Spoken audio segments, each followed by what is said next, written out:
বক্তব্য রাখছেন প্রধানমন্ত্রী নরেন্দ্র মোদী। নজর রাখবো সরাসরি সেখানে। सीवरेज के 25 से ज्यादा प्रोजेक्ट्स को मंजूरी दी गई है। इनमें से 11 प्रोजेक्ट पहले ही पूरे हो चुके हैं और 7 प्रोजेक्ट आज पूरे हो रहे हैं। आज 1,500 करोड़ की लागत से 5 नई परियोजनाओं पर काम भी शुरू हो रहा है। इसमें जो प्रमुख है वो है आदि गंगा नदी का पुनरुद्धार। मुझे बताया गया है कि अभी आदि गंगा नदी की स्थिति दुर्भाग्य से बहुत खराब है। इसमें जो कूड़ा कचरा गिरता है, सीवर का गंदा पानी गिरता है, उसकी सफाई के लिए 600 करोड़ रुपए से अधिक का आधुनिक इंफ्रास्ट्रक्चर तैयार किया जा रहा है। हम लोग अक्सर व्यक्ति के जीवन में प्रिवेंटिव हेल्थ केयर की बात तो करते रहते हैं और हम कहते हैं कि दिनचर्या वो होनी चाहिए कि बीमारी की नौबत ही ना आए। ठीक इसी तरह नदी की गंदगी को साफ करने के साथ ही केंद्र सरकार प्रिवेंशन पर भी बहुत जोर दे रही है और इस प्रिवेंशन का सबसे बड़ा और आधुनिक तरीका है ज्यादा से ज्यादा आधुनिक सीवेज ट्रीटमेंट प्लांट। आने वाले 10-15 साल बाद की जरूरतों को ध्यान में रखते हुए देश में आज ही आधुनिक सीवेज ट्रीटमेंट प्लांट लगवाए जा रहे हैं। आजादी के अमृत काल में हमें फॉरवर्ड लुकिंग सोच और अप्रोच के साथ देश को आगे ले जाना है। साथियों, इस 21वीं सदी में भारत के तेज विकास के लिए भारतीय रेलवे का भी तेज विकास, भारतीय रेलवे में तेज सुधार, ये सारी बातें बहुत जरूरी हैं। इसलिए आज केंद्र सरकार भारतीय रेलवे को आधुनिक बनाने के लिए, रेलवे इंफ्रास्ट्रक्चर को आधुनिक बनाने के लिए रिकॉर्ड इन्वेस्टमेंट कर रही है। आज भारत में भारतीय रेलवे के कायाकल्प का राष्ट्रव्यापी अभियान चल रहा है। आज वंदे भारत, तेजस, हमसफर जैसी आधुनिक ट्रेनें देश में बन रही हैं। आज विस्टाडोम कोचेज रेल यात्रियों को नए अनुभव करा रहे हैं। आज सुरक्षित आधुनिक कोचेज की संख्या में रिकॉर्ड वृद्धि हो रही है। आज रेलवे स्टेशन को भी एयरपोर्ट की तरह विकसित किया जा रहा है। न्यू जलपाईगुड़ी स्टेशन भी इसी लिस्ट में शामिल है। आज रेलवे लाइनों का दोहरीकरण, रेलवे लाइनों का बिजलीकरण जिस रफ्तार से हो रहा है वो पहले कभी नहीं हुआ। देश में जो ईस्टर्न और वेस्टर्न डेडिकेटेड फ्रेट कॉरिडोर बन रहे हैं वो लॉजिस्टिक्स सेक्टर में क्रांतिकारी बदलाव लाने वाले हैं। सुरक्षा हो, स्वच्छता हो, सामर्थ्य हो, सामंजस्य हो, समय की पाबंदी हो, सहूलियत हो, भारतीय रेलवे आज एक नई पहचान बनाने की हम सबकी कोशिश रंग ला रही है। बीते 8 वर्षों में भारतीय रेलवे ने आधुनिकता की नींव पर काम किया है। अब आने वाले 8 वर्ष में हम भारतीय रेलवे को आधुनिकता की नई यात्रा पर निकलते हुए देखेंगे। भारत जैसे युवा देश के लिए भारतीय रेल भी युवा अवतार लेने जा रहा है और इसमें निश्चित तौर पर 475 से ज्यादा वंदे भारत ट्रेनों की बड़ी भूमिका होगी। साथियों, आजादी के बाद के 7 दशकों में 20,000 रूट किलोमीटर रेल लाइन का बिजलीकरण हुआ। वहीं 2014 में हमारी सरकार बनने के बाद बीते 7-8 वर्षों में ही 32,000 रूट किलोमीटर से ज्यादा रेल लाइन का बिजलीकरण हो चुका है। ये है देश के काम करने की रफ्तार, रेलवे के आधुनिकीकरण की रफ्तार। और इस रफ्तार को तेज करने के लिए अब भारत में दुनिया के सबसे शक्तिशाली बिजली के रेल इंजनों का भी तेजी से निर्माण हो रहा है। साथियों, आज के भारत की स्पीड और स्केल का एक और प्रमाण हमारा मेट्रो रेल सिस्टम है। कोलकाता के लोग जानते हैं कि दशकों से मेट्रो रेल पब्लिक ट्रांसपोर्ट का कितना बेहतरीन माध्यम रही है। 2014 से पहले तक देश में कुल मेट्रो नेटवर्क 250 किलोमीटर से भी कम था और इसमें भी सबसे बड़ी हिस्सेदारी दिल्ली एनसीआर की ही थी।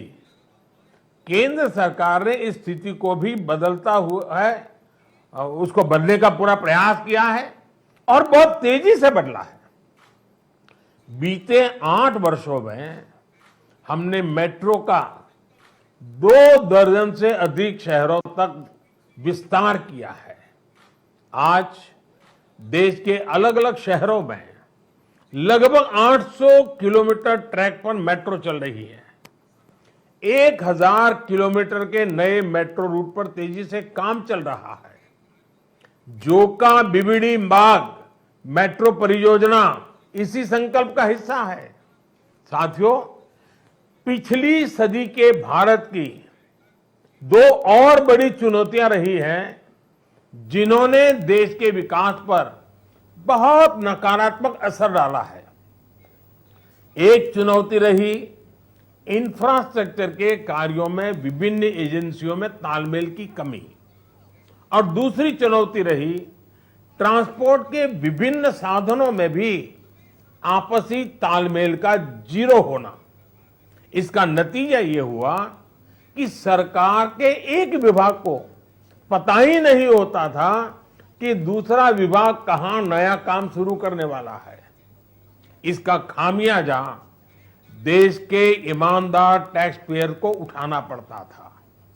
देश का ईमानदार टैक्स पेयर हमेशा से सरकारी पैसे की बर्बादी से, परियोजनाओं में देरी से, भ्रष्टाचार से नफरत करता है।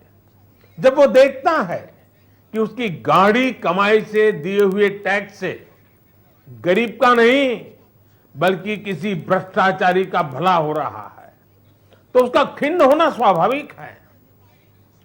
पैसे की इसी बर्बादी को रोकने के लिए विभागों में, सरकारों में तालमेल को बढ़ाने के लिए पीएम गति शक्ति नेशनल मास्टर प्लान लागू किया गया है।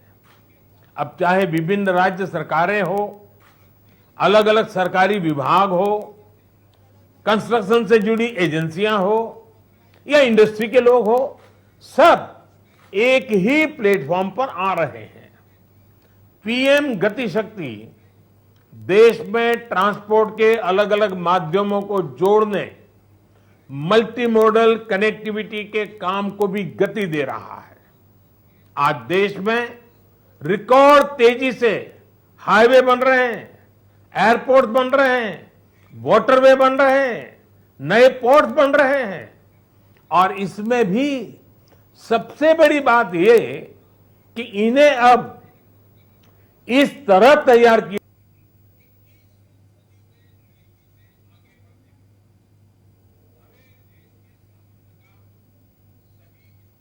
हाईवे बेहतर तरीके से रेलवे स्टेशनों से कनेक्ट हो, रेलवे स्टेशन एयरपोर्ट से कनेक्टिविटी हो, लोगों को ट्रांसपोर्टेशन के दौरान सीमलेस कनेक्टिविटी भी मिले।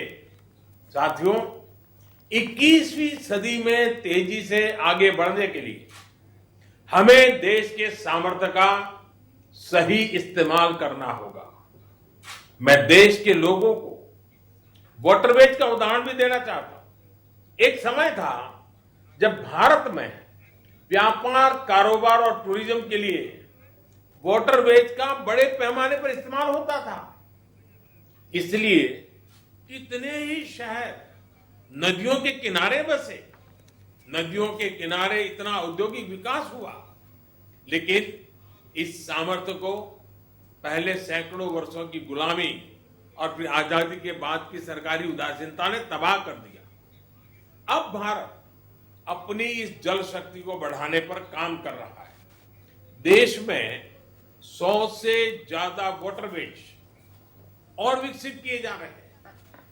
भारत की नदियों में आधुनिक क्रूज चले, व्यापार भी हो, टूरिज्म भी हो, इस दिशा में हम तेजी से आगे बढ़ रहे हैं। केंद्र सरकार ने बांग्लादेश सरकार के सहयोग से गंगा और ब्रह्मपुत्र नदियों के बीच वाटरवे लिंक स्थापित करने पर भी काम किया है। मैं आज देश के लोगों को इससे जुड़ी भी एक जानकारी देना चाहता हूं।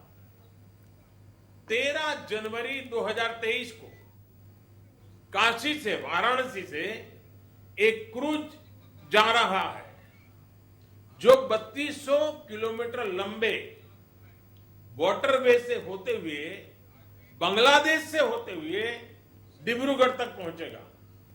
ये पूरे विश्व में अपनी तरह का अभूतपूर्व क्रूज होगा।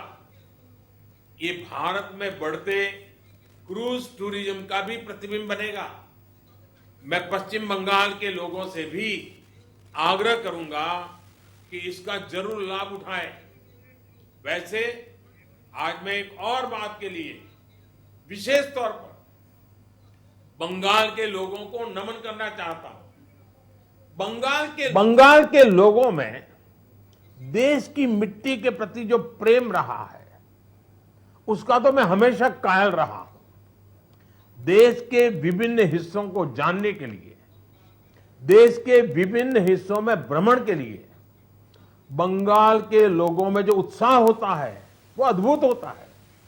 बहुत से लोग पहला मौका मिलते ही किसी और देश में घूमने निकल जाते हैं, लेकिन बंगाल के लोग हमेशा अपने देश को प्राथमिकता देते हैं। बंगाल के लोग पर्यटन में भी नेशन फर्स्ट की भावना को लेकर चलते हैं।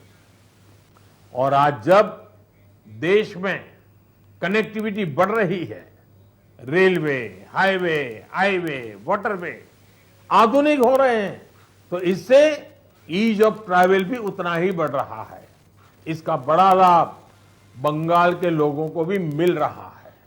साथियों, गुरुदेव टैगोर द्वारा रचित प्रसिद्ध पंक्तियां हैं, ओ ओमार देशेर माटी, तोमार पौरे ठेकाई माथा, यानी हे मेरे देश की माटी, मैं तुम्हारे आगे अपना सर झुकाता हूं। आजादी के इस अमृत काल में मातृभूमि को सर्वोपरि रखते हुए हमें मिलकर काम करना है। आज पूरी दुनिया भारत को बहुत भरोसे से देख रही है। इस भरोसे को बनाए रखने के लिए हर भारतीय को पूरी शक्ति लगा देनी है। हमें हर दिन का उपयोग राष्ट्र निर्माण में करना है, हर पल का उपयोग राष्ट्र निर्माण में करना है। देश सेवा के कार्यों में हमें रुकना नहीं है। इन्हीं शब्दों के साथ मैं अनेक परियोजनाओं के लिए बंगाल को बहुत बहुत बधाई देता हूं। फिर एक बार आपका अभिवादन करता हूं और मैं अपनी बात को समाप्त करता हूं। बहुत बहुत धन्यवाद।